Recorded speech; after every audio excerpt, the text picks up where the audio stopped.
Bonjour et bienvenue sur France 24 et sur Radio France Internationale. Nous sommes à Kinshasa, au Palais de la Nation, et notre invité est le président de la République, Félix Tshisekedi. Bonjour Monsieur le Président. Bonjour Monsieur Perelman. Et avec moi pour cet entretien, Christophe Boisbouvier de RFI. Monsieur le Président, bonjour. Bonjour Monsieur Boisbouvier. Monsieur le Président, les élections sont bientôt, elles sont prévues le 20 décembre. On a entendu beaucoup de rumeurs sur un possible glissement. Est-ce que ce scrutin se tiendra bien le 20 décembre en temps et en heure? Ça, c'est la première question. Et deuxièmement, est-ce que le financement est là? On a entendu le président de la commission électorale dire qu'il manquait 300 millions de dollars. Oui. Bon, je crois que c'est plutôt à lui qu'il faut poser la question, mais à ce stade, nous, le gouvernement, nous n'avons encore reçu aucune indication selon laquelle il n'y aurait pas d'élection. Donc tout porte à croire que ça va se passer le 20. Et j'en veux pour preuve encore sa dernière déclaration, lorsque tous les candidats ont répondu à l'invitation de la CENI pour signer le code de bonne conduite et avoir faire les derniers réglages, on va dire, pour ces élections. Donc, jusque-là, il n'y a pas de problème. Maintenant, ce qui reste à faire, évidemment, les 300 millions, il ne faut pas penser qu'ils viendront du coup. Donc, c'est étalé jusqu'à la période électorale. Et en ce moment, ce que je sais, c'est que le gouvernement est attelé à des discussions, en tout cas avec la CENI, pour trouver les voies et moyens d'y parvenir. Mais il n'y a pas d'inquiétude de ce côté-là, nous trouvons la solution. Alors la campagne pour ces élections présidentielles et législatives, elle débute ce dimanche matin. Oui. Et on sait qu'il y a de nombreuses interrogations, Monsieur le Président, sur la fiabilité du fichier électoral. L'opposition dit qu'il pourrait y avoir plusieurs millions d'électeurs fictifs. Est-ce que le scrutin pourra se dérouler sereinement? On sait notamment qu'il n'y a pas eu d'audit indépendant de ce fichier. Dans quel but inventerait-on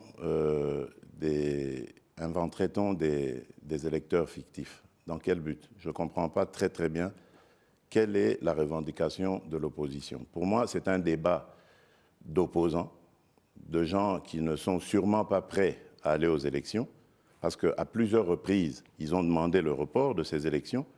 Ils ont demandé un dialogue, alors qu'il n'y a pas de crise politique, que je sache, dans le pays. Et je ne comprends pas très bien quelle est la revendication dans ce sens de l'opposition. Et en plus, la CENI a organisé un audit du fichier avec des personnalités venues de tout bord, des personnalités crédibles, dont la réputation n'est pas à remettre en cause. La probité n'est pas à remettre en cause. Il y a la question des électeurs de l'Est et notamment du Nord Kivu. Le 20 octobre, en Conseil des ministres, vous avez appelé le gouvernement et la CENI à tout mettre en œuvre pour que tous les Congolais puissent voter, compte tenu de ce que vous avez appelé la libération progressive des territoires de Massissi et de Rutshuru, au Nord Kivu. Mais depuis, les rebelles du M23 ont repris du terrain. Est-ce que cela veut dire que le vote ne pourra pas se tenir dans ces deux territoires? Malheureusement. Malheureusement, pour Rutshuru et pour le Massissi, je ne crois pas que ça pourra se faire. Mais qu'à cela ne tienne, nous allons continuer nos efforts pour libérer ces localités, ramener nos compatriotes dans leur localité d'origine et imposer cette paix. Mais en même temps, il y a le processus électoral qu'il faut continuer et amener à son terme. 26 candidats pour la présidentielle sur la ligne de départ. On verra combien seront à l'arrivée. Alors, c'est une élection à un tour. Donc, est-ce que la dispersion des candidatures de l'opposition fait de vous le favori logique de ce scrutin? Bon, je reste serein, modeste. Moi, ce qui se passe à l'opposition n'est pas mon problème. Nous vivons dans un pays où il y a une vitalité démocratique certaine, et tant mieux, j'allais dire, pour la démocratie. Ce qu'ils font dans l'opposition, c'est leur problème. Mais vous vous sentez le favori? Bien sûr, sinon je n'aurais pas demandé à rempiler. Je crois que j'ai fait du bon travail. C'est vrai que beaucoup de choses restent encore à faire, mais le Congo revient de loin. Ça, il faut le reconnaître. Tous ceux qui viennent aujourd'hui, après 5 ans de ma présidence, presque 5 ans, me le disent très clairement. Les choses ont vraiment évolué dans le bon sens. Et même les paramètres en international le prouvent. Je fais ici allusion, par exemple, aux agences de notification qui nous ont maintenant attribué la note de triple B, par exemple. Donc, c'est pour vous dire que les choses évoluent dans le bon sens. Elles ne demandent qu'à être consolidées. Vous défendez votre bilan devant nous, vous l'avez fait devant le Parlement, mais certains de vos opposants, évidemment, ne sont pas d'accord. Moïse Katumbi... C'est le rôle de l'opposition. Oui, mais peut-être que les critiques peuvent être fondées. Par exemple, Moïse Katumbi parle de coupures d'électricité incessantes. Martin Fayulu, Denis Mukwege dénoncent la corruption des élites du pays. Est-ce que c'est de la pure opposition ou est-ce que, malgré tout, oui, il y a des coupures d'électricité, oui, il y a de la corruption? Mais les coupures d'électricité, ce n'est pas nouveau. Ce que nous faisons, c'est d'essayer de juguler justement ces coupures intempestives.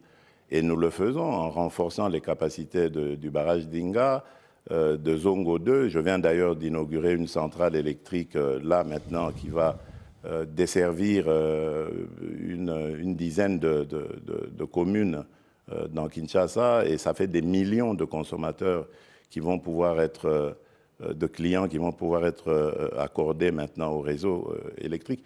Donc nous essayons de juguler cela. Lorsque moi je suis arrivé à la tête de ce pays, il n'y avait que 9% de ménages, on va dire, dans la population qui avaient accès à l'électricité.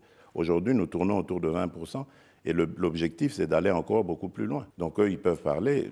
D'accord, Moïse Katumbi, bon, il a été gouverneur de la province du Katanga. À l'époque, elle n'était pas encore divisée en 4 morceaux, mais qu'est-ce qu'il en a fait? Je parlais d'ailleurs récemment de l'aéroport international qui est en train d'être construit, qui est déjà d'ailleurs terminé à Kolwezi.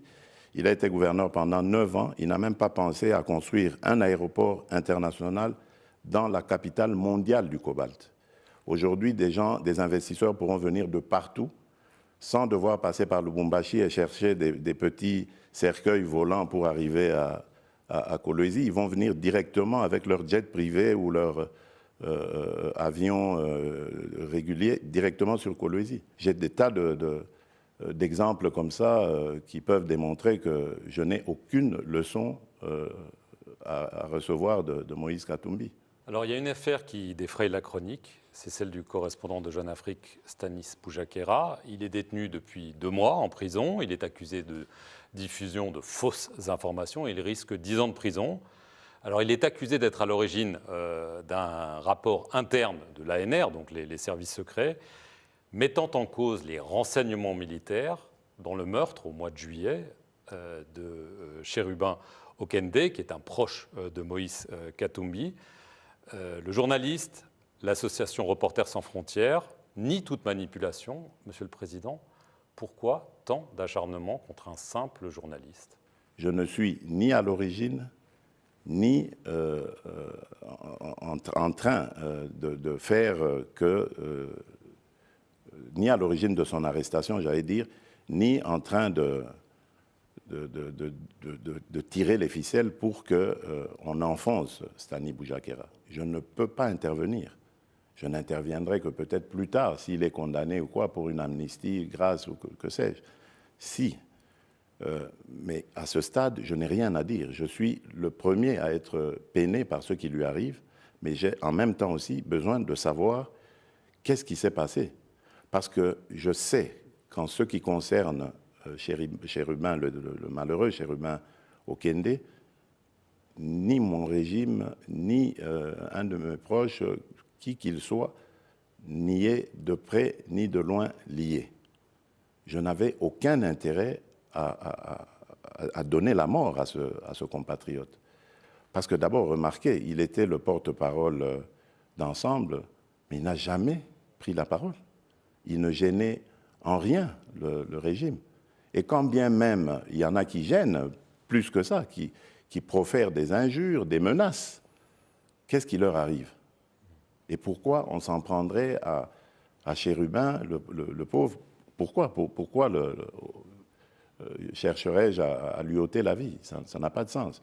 Donc, pour moi, c'était aussi une curiosité. Je voulais aussi savoir, mais qu'est-ce que c'est? Pourquoi est-ce qu'on a voulu faussement attribuer au service de renseignement la responsabilité de la mort de Chérubin? Donc ça veut dire... Ce journaliste est responsable. Ça veut dire... Non, le journaliste, on peut l'avoir manipulé en lui faisant croire que c'est une information de première main. Et ensuite, on désoriente en fait les enquêteurs. C'était peut-être ça le but. Alors, il y a un mois, le secrétaire général des Nations Unies, Antonio Guterres, son envoyé spécial dans la région, ont parlé devant le Conseil de sécurité des Nations Unies et ils disent craindre une guerre directe entre le Rwanda et la RDC. Oui, mais à cause de qui? Les craintes sont là, d'accord, mais guerre directe. À qui la faute? Donc, nous sommes Est-ce qu'on est au bord les d'une victimes. guerre, Monsieur le Président? Moi, je n'exclus aucun scénario. Nous sommes les victimes. Donc, on n'a pas à regarder dans notre direction. Il faut regarder dans la direction de ceux qui sont coupables de cette agression, de cette situation. Et nous disons, après avoir appelé plusieurs fois la communauté internationale à intervenir par des sanctions contre le Rwanda, si celle-là tarde à venir, nous allons nous protéger nous-mêmes. Nous allons utiliser nos propres moyens pour nous défendre, défendre nos populations. Y compris les armes. À votre avis, comment est-ce qu'on pourrait faire autrement que par les armes? Combien de soldats rwandais, d'après vos informations, sont sur le sol congolais? Des milliers. Des milliers? Oui, ils sont là par milliers. Par milliers? Oui. Est-ce que Paul Kagame, pour vous, est le véritable chef du M23? Bien sûr. D'abord, le M23, c'est une coquille vide. Ce sont les RDF qui se battent. Mais nous en avons les preuves. Parce qu'aujourd'hui, avec les armes que nous avons, la technologie que nous avons, nous les voyons. Nous avons des images. Je ne parle pas en l'air. Je parle sur base de faits avérés. Les images sont là, et de leurs cadavres, et même lorsqu'ils s'amoncellent pour porter leurs attaques. Nous avons tout, et pas que nous. L'ONU, les Nations Unies, ils ont aussi les mêmes images. N'oubliez pas que la mission de la MONUSCO est encore à l'est du pays, à Goma. Début octobre, des milices patriotiques congolaises, les fameux Wazalendo, soutenus par votre armée, ont reconquis une partie du Massissi, notamment autour de Kitshanga. Mais depuis, le M23 a repris le terrain perdu. Il menace à nouveau les localités, les villes de Saké et bien sûr de Goma. C'est donc un échec? Ils ne prendront pas Goma. Retenez-le, ils ne prendront pas Goma. Pourquoi? Mais parce qu'il y aura une réplique de notre part. Ils ne vont pas. Mais là, quand même, il y a eu un échec, non? Oui, mais des Wazalendo, c'est normal. Qui sont les Wazalendo? Ce sont des patriotes, des civils au départ, des gens qui ont décidé de défendre corps et âme les intérêts de leur communauté. Parce qu'en son temps, ils n'avaient pas confiance en l'armée. Ils ne pensaient pas que l'armée était capable de les protéger. Donc ils ont pris leur courage à deux mains et se sont engagés dans ce combat. C'est même héroïque. Là où les FARDC peuvent les soutenir, s'ils sont dans leur giron, l'ordre est donné pour que celles-ci les soutiennent. Mais je ne m'en cache pas, parce que ce n'est pas un crime qu'ils commettent. Ils défendent leur patrie, et avec raison, et courage. Mais pas ce sont des héros, pas des criminels comme le M23 et les RDF du Rwanda. Alors, pour tenter de retourner la situation en votre faveur, vous avez aussi eu recours à des compagnies de sécurité occidentales, une française, Agemira, une roumaine, Congo Protection. Bien sûr, c'est pour renforcer les capacités. Ce sont des experts, attention, ce sont des experts qui sont eux-mêmes, qui ont eux-mêmes des carrières de forces spéciales, de commandos, etc., et dont la mission est de renforcer les capacités des forces de défense en situation réelle, sur terrain. En se battant. Ah, bien sûr, mais ils sont combien? Ils doivent être à nos côtés. Donc, ils sont combien, monsieur? 900 par là, un bon millier peut-être. Ouais. Alors, quand il y a des sociétés de sécurité étrangères, hein, ou que ce soit qui viennent, qui se battent, qui sont nombreuses, on appelle ça des mercenaires. Quand vous appelez, qu'est-ce que vous appelez se battre? Parce que quand je vous dis, ils sont en situation réelle, ils sont sur le terrain, ils coachent. Est-ce qu'un coach de football, il joue avec son équipe? Et pourtant, il est sur le terrain, il voit ses joueurs jouer, il est là, les joueurs sont là en train de jouer, et lui, il coach. Ce sont des coachs, voilà. Pas des mercenaires. Mais non, ce ne sont pas des mercenaires. Vous Ce avez ne sont aussi- pas des mercenaires. Vous avez aussi remis en état de marche une flotte d'avions et d'hélicoptères. Bien sûr, mais- D'avions de chasse et d'hélicoptères armés, bien sûr. Vous attendez 3 drones chinois. Est-ce que vous comptez sur ces nouveaux moyens, ces renforts, Vous êtes bien renseigné, vous. pour peut-être obtenir une victoire de prestige avant le rendez-vous électoral du 20 décembre? D'abord, nous ne les attendons pas. Ils sont déjà là, les drones. Ils sont là depuis quelque temps. Des drones Donc, d'attaque, hein. Bien sûr, mais qu'est-ce qu'il y a de mal là? Est-ce que vous comptez sur ces nouveaux moyens pour avoir une victoire Non, militaire de non, prestige non, avant le 20 je décembre? je crois que je vous ai dit, non, je ne joue pas avec ça. Moi, je ne fais pas de politique politicienne, pas du tout. Moi, je défends les intérêts de mon pays et de mon peuple. Et je les défends avant, pendant ou après les élections. Je vous ai dit que pour Rutshuru, pour le Massissi, c'était mort pour les élections en ce moment. Je l'avale avec difficulté, mais je l'avale. Mais cela ne va pas nous pousser à baisser les bras. Donc l'urgence s'impose. Nos populations sont dans des conditions inacceptables. Il faut les ramener chez elles. Et donc, même pendant le processus électoral, les efforts pour les ramener vont continuer.